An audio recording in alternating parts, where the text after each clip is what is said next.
வணக்கம் மக்களே, இன்றைக்கு நாங்கள் இந்த ப்ராடக்ட்டை பற்றி கதைக்கலாம். இதுதான் அம்மாவுடைய இடியப்பம் மேக்கர். எங்கட அம்மா இல்லை, பிராண்ட் அம்மாண்ட. இன்றைக்கு நாங்கள் ஃபுல்லாக ஓப்பன் பண்ணி என்னென்ன இருக்குது, இது என்ன பண்ணும் அப்படின்றத பார்ப்போமா. ஸோ இதுதான் இடியப்பம் மேக்கர். இந்த கண்ணை வச்சு தான் அந்த ப்ரெஷர் பண்ணுற இதில் அந்த இடியப்பம் வரும். ஸோ இதை நாங்கள் அப்புறமா பார்ப்போம். இதை ஒரு கேரண்டி கார்டு தந்துருக்காங்க. அதோடு சேர்த்து இது யூஸ் பண்ணணும்ன்றதையும் இல்லை இங்கிலீஷில் போட்டிருக்கிறேன். அதோடு சேர்ந்து இதில் வாங்க பாருங்கள், டியூப்ஸ் இருக்குது. இப்போ நீங்கள் ஒரு கேக் பண்ணுறீங்க, ஐசிங் பண்ணணும் அந்த மாதிரினா அதுக்கு யூஸ் பண்ணுற மாதிரி ஒரு மோல்டு இருக்குது. ஸோ இதில் ஒன் ஆஃப் த ஹைலைட்ஸ் என்னென்னா, உங்களுக்கு அம்மா பிராண்ட் இந்த இடியப்பம் மேக்கரில் 14 கைண்ட்ஸ் ஆஃப் மோல்ட்ஸ் இருக்குது. ஸோ ஒவ்வொன்றும் ஒவ்வொரு டிஷ் நீங்கள் செய்ய முடியும், இல்லை ஸ்நாக்ஸ் செய்ய முடியும். இதுதான் இடியப்பத்துக்கானது. எனக்கு தெரியுது உங்களுக்கு நல்லா சின்ன மெல்லிஸாக இதாக இருக்குது. அங்கால உங்களுக்கு ஜிலேபி செய்யலாம், தார் முறுக்கு வேணுமா, எத்தனை வகையும் இருக்குது. இதில் என்னென்னா நீங்கள் நூல் பரோட்டா செய்யலாம். இது நான் அடுத்த வீடியோவில் கண்டிப்பாக ட்ரை பண்ணுவேன். அண்ட் நூடுல்ஸ் செய்யலாம், நிறைய முறுக்கு வெரைட்டிஸ் செய்யலாம்.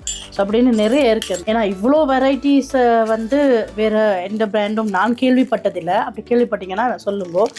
ஸோ வேறு என்னெல்லாம் இந்த பாக்ஸில் இருக்குன்னா, இந்த ஒரு பிளாஸ்டிக் டியூப் இருக்குது. நிறைய பேருக்கு இது என்னத்துக்கு யூஸ்ன்றது தெரியாது. தொச்சில் சொல்லுவாங்க வோஸ்ட் செய்கிறதுக்கு, சோசேஜ் இங்கிலீஷில். ஜெர்மன்லலாம் நிறைய ஃபேமஸ் இது வோஸ்ட், எல்லாருக்கும் தெரியும். அண்ட் அது செய்கிறதுக்கு இந்த டியூப். இந்த ஸ்டீல் பார்க்கறதுக்குன்னா நீங்கள் இதுக்குள்ள தான் உங்களோட மாவை வைப்பீங்க. ஸோ இந்த முன் பக்கத்தை நீங்கள் கலட்டிட்டு, ஸோ இதுக்குள்ளே இந்த லைன்ஸ் இருக்குது. இந்த லைன்ஸுக்குள்ளே உங்களோட மோல்டை உள்ளே வச்சுட்டு அது அழகாக இதுக்குள்ளே ஃபிட் ஆகும், தெரியுதா? ஸோ வெளியால் வராது. இதை நீங்கள் அப்புறம் திரும்பி சுற்றி போட்டு இந்த கன்னில் கொழுவுவீங்க. ஸோ இதில் சேஃப்டி லாக் இருக்குது. இது ஒரு ஸ்டெயின்லெஸ் ஸ்டீல் பார்ட். இதில் என்னென்னா உங்களுக்கு 3 பட்டன்ஸ் இருக்குது. ஆன் பண்ணுறதும் ரிவர்ஸ் எடுக்கிறதும். காட்டுறேன் உங்களுக்கு பாருங்க. தவாரா இது அப்படின்னா என்ன செய்வாரண்டா, உங்களோட மாவு இதில் இருக்கும்போது இப்படி அவர் தள்ளிட்டு இருப்பார். இப்போ நாங்கள் கையால் பிடிக்கிற மாதிரிக்கு என்ன ஆகும்ண்டா, நாங்கள் கையால் புளிகிற மாதிரி அந்த ப்ரெஷர் இந்த மிஷின் கொடுக்கும். கைக்கு அந்த பாரம் கொடுக்காது.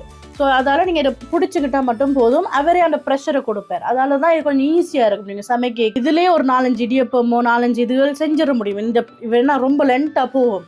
ஸோ நிறையமா நீங்கள் இதுக்குள்ளே ஸ்டஃப் பண்ண முடியும். அண்ட் திரும்பி நீங்கள் பட்டனை ரிவர்ஸுக்கு அமர்த்தினீங்களா இவ்வளோத்துக்கு இறங்கிடும். இதுதான் எண்டு. ஸோ இது சார்ஜர் இல்லை, சார்ஜ் முடியுது அப்படின்ட்டா நீங்கள் ஈஸியாக ப்ளக் பண்ணி சார்ஜுக்கும் போட்ட முடியும்.